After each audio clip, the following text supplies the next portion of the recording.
மயிலாடுதுறை மாவட்ட ஆட்சியர் அலுவலகத்தில் பல்வேறு துறைகள் செயல்பட்டு வருகிறது.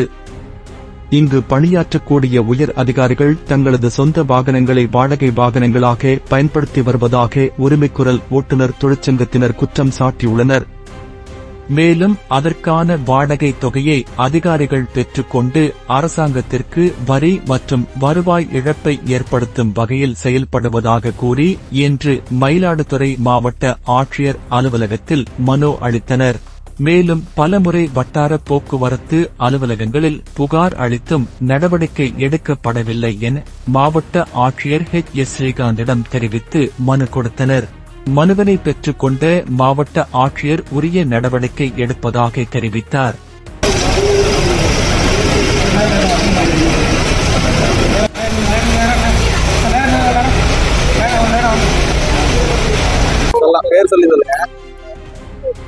சங்கத்து பெரியா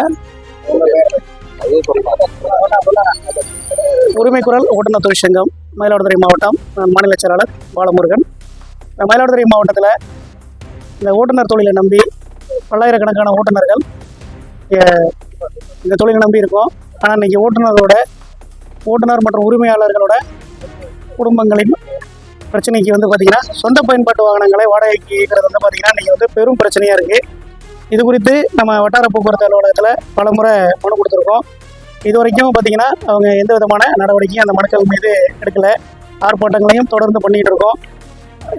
இப்படி இருக்கிற சூழ்நிலையில் இன்றைக்கி பார்த்திங்கன்னா மயிலாடுதுறை மாவட்ட ஆட்சியர் அலுவலகத்தில் ஒவ்வொரு துறைக்கும் பார்த்திங்கன்னா வாடகை வாகனங்களை பயன்படுத்துறதுக்கு அவங்களுக்கு பார்த்திங்கன்னா ஒரு கார் யூஸ் பண்ணணும், வாடகை காரை பயன்படுத்தணும். ஆனால் அதில் வேலை பார்க்குறவங்களே அரசு அதிகாரிகளே பார்த்திங்கன்னா அவங்களோட வாகனங்களை இங்கே வாடகை வாகனங்களாக பயன்படுத்தி அதற்கான தொகையை அவங்களே எடுத்துக்கிறாங்க.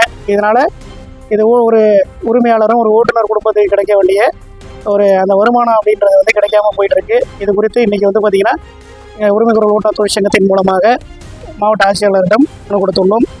அவர் விரைவில் நடவடிக்கை எடுக்குமாறு கூறியிருக்காங்க. இது அவங்க விரைவில் நடவடிக்கை எடுத்தால் எங்களோட வாழ்வாதாரம் பாதுகாக்கப்படும்.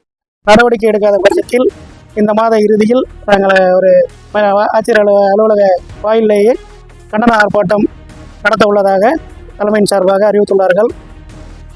நன்றி.